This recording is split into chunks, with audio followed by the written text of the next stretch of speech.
So, uuwi na tayo. At ayan, nag-video tayo. Kaya natakot kumano ng makawit. Kasi, alam mo na,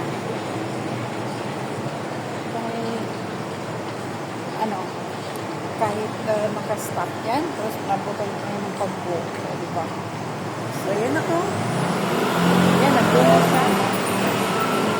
So, ganito ang ibang bansa. International lang. Pero tignan mo yung mga basura, guys. Ayan, basura po yan. Ayan. So, yan ang trabaho ng cleaners. Inaanong nila yan. Ilan ang guyuron, ikan sa mga building. So, kaya naman yan. Sa mga bata kaya. Pero kung maganda ka, tapos ganyan lang nagiging trabaho mo, ewan ko lang kung kakayanin mo. Pero guys, ang sweldo niyan is ang sweldo nila is nasa 7,000 plus 500 na sa bahay. So, diba? Si malaki rin. Eh, yung sa amin naman, nasa bahay kami, mababa lang, 4,500. Ang pinaka, ngayon, minimum na. Ay, hindi siya minimum kasi depende po yan sa amo. So, okay. So, habang naglalakad ako, nagbibidyo-video ako sa sarili ko, sa harap ng camera ko, sa harap ng phone ko, para hindi ako maboboring maglakad mag-isa. Diba? Hayaan na lang nating pagkamaran tayong alam mo na kung ibig kong sabihin. Pero okay lang yun. Diba? So at least happy lang. Happy. Okay, thank you so much guys. And please follow my Facebook page, Instagram, and of course my YouTube channel. So I'm here to advise everyone to don't admire all these profiles of Prince Hamdan Paza in TikTok, because they are all imposter and all of them are real person, real Prince Hamdan Paza. If you believe today, you will get multiple scam under the name of Prince Hamdan Paza. Okay? So, you know what is the mean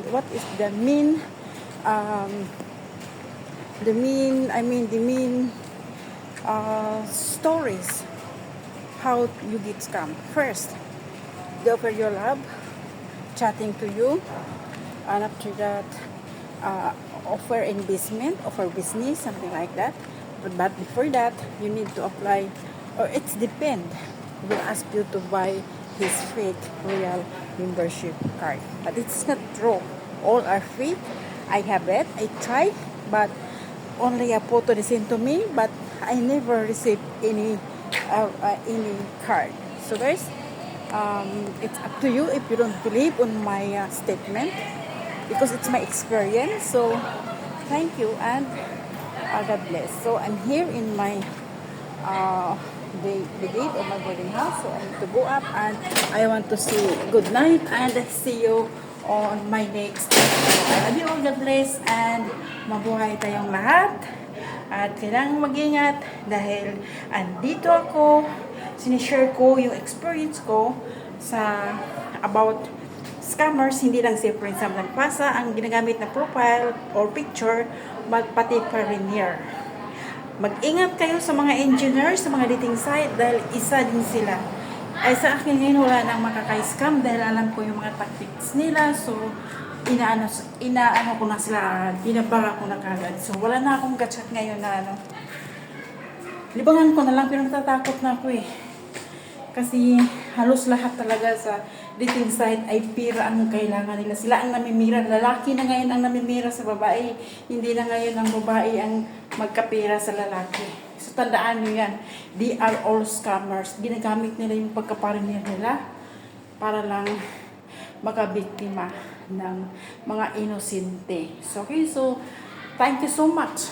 Follow, like, and share para malaman ninyo ang iba pang mga updates ng aking mga video dito sa aking Facebook page, and of course, YouTube. So, isa lang po yan, yung Prince Hamdan Fasa na Instagram account, yung Blue Buds, tinanggal ko na, ayaw ko nang ikabit pa, pero alam nyo kasi yung nakadikit doon na Fasa.3561 doon sa Instagram account ko, hindi ko kayang burahin, hindi ko alam kung bakit, sa totoo lang, hindi ko alam kung bakit.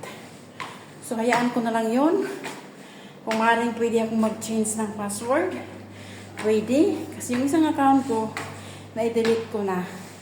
Hindi ko alam kung bakit nila, hindi ko alam kung bakit dinelete yun ni Instagram. May violation daw ako, hindi ko alam. So, bye-bye! See you next time. I love you. God bless.